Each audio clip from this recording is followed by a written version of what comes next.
Hello, world. Welcome to episode 82 of the Jimmy Canz Show. Classic retrospective time yet again. Clash of the Champions 9, New York knockout. Let's talk about it. All right. So, this was an NWA event promoted by World Championship Wrestling. It was held on November 15th, 1989, from the Houston Fieldhouse in Troy, New York. The broadcast referred to the venue as the RPI Fieldhouse, but it was renamed the Houston Fieldhouse in 1978.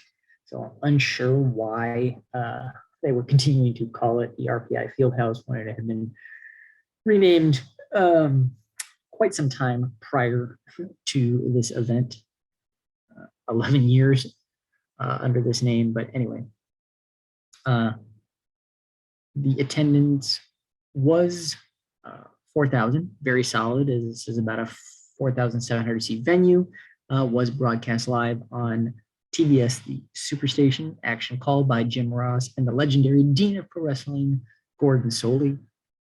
7 matches on this one, just one title match for Clash of the Champions. So Clash of the Champions, one title match. Okay. On top of that, this is the third straight major WC promoted kind of super card where your world champion is not defending his title. He's competing in some other contest. So not real sure what's going on there. As you know, Flair will be involved in a non-title I Quit match later that evening. The majority of this card was used to set up stories for Starcade's Iron Team tournament, which will be taking place the following month. A lot of tag matches on this one. Let's get into it. So our first one, tag contest, the Road Warriors, Hawk and Animal with Precious Ellering taking on the fabulous Freebirds, the NWA World Tag Team Champions, Jim Cam Garvin, Michael P.S. Hayes.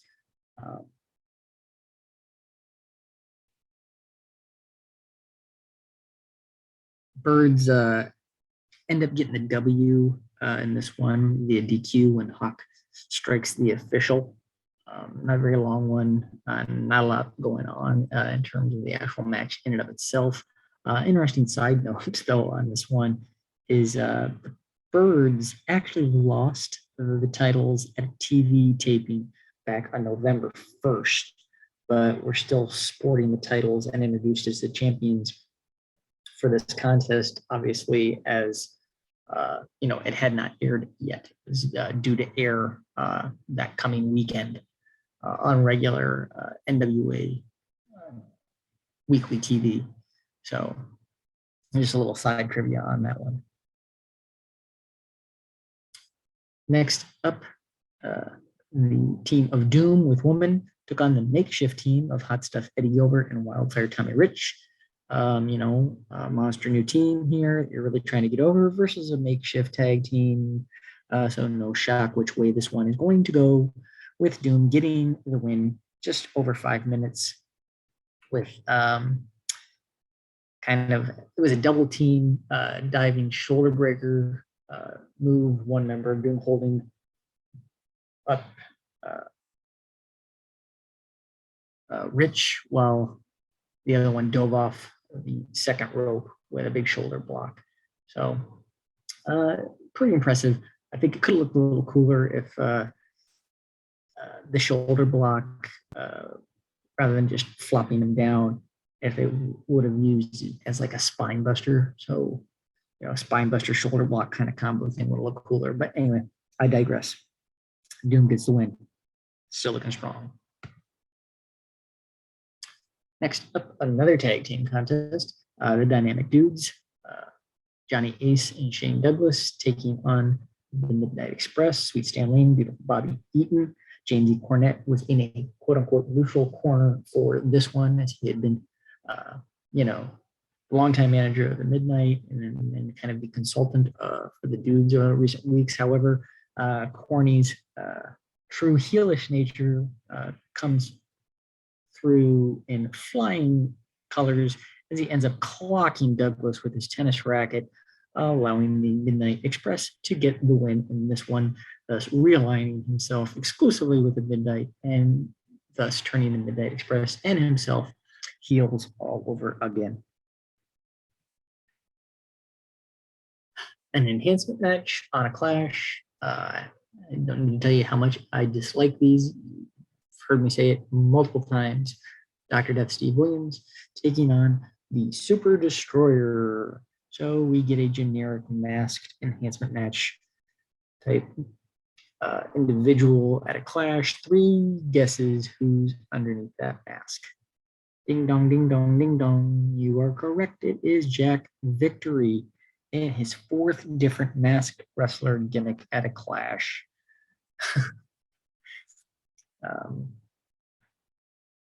I I don't know what else to say. That one is, he should have just called himself Masked Clash. But anyway, like I said, this is an enhancement match. It's a total squash. Doc gets the win in under 2 minutes with an Oklahoma Stampede.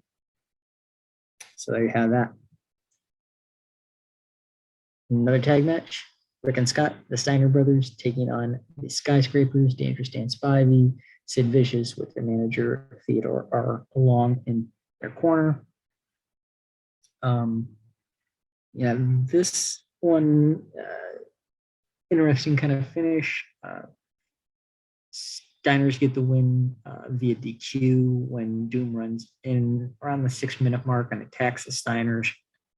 So obviously, this keeps the Skyscrapers strong, protects their no pinfall defeat streak,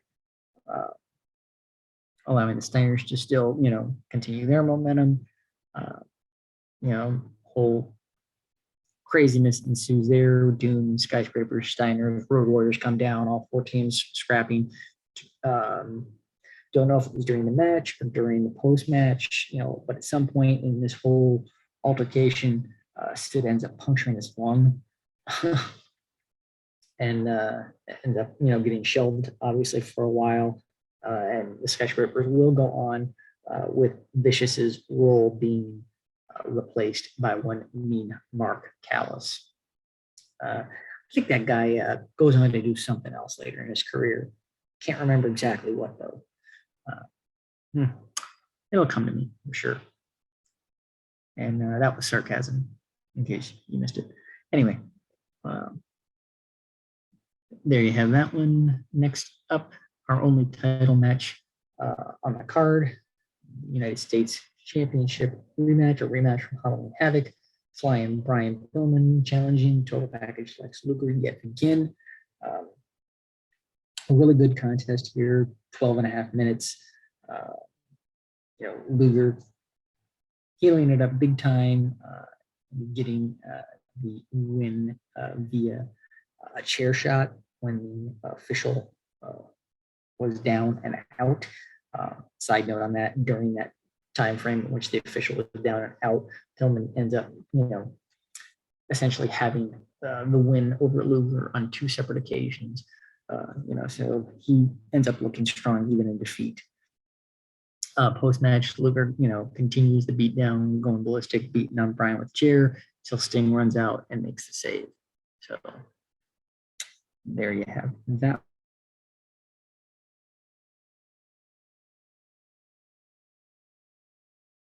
And then last but not least, an I Quit match between NWA World Heavyweight Champion Nature Boy Ric Flair and Terry Funk, who will have Gary Hart in his corner.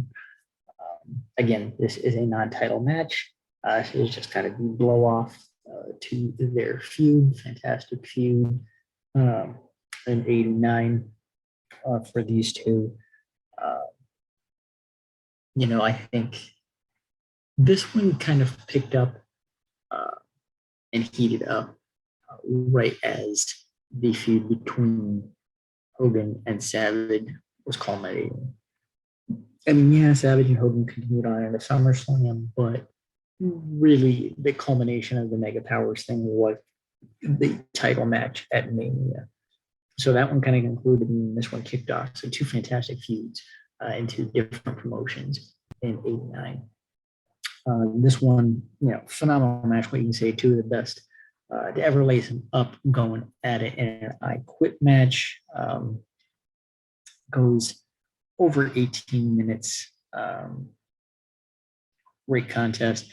Flair finally gets the win when he forces Funk to say "I quit" to the figure four. So, post match, Funk says that if he loses, he would shake Flair's hand. He honors that.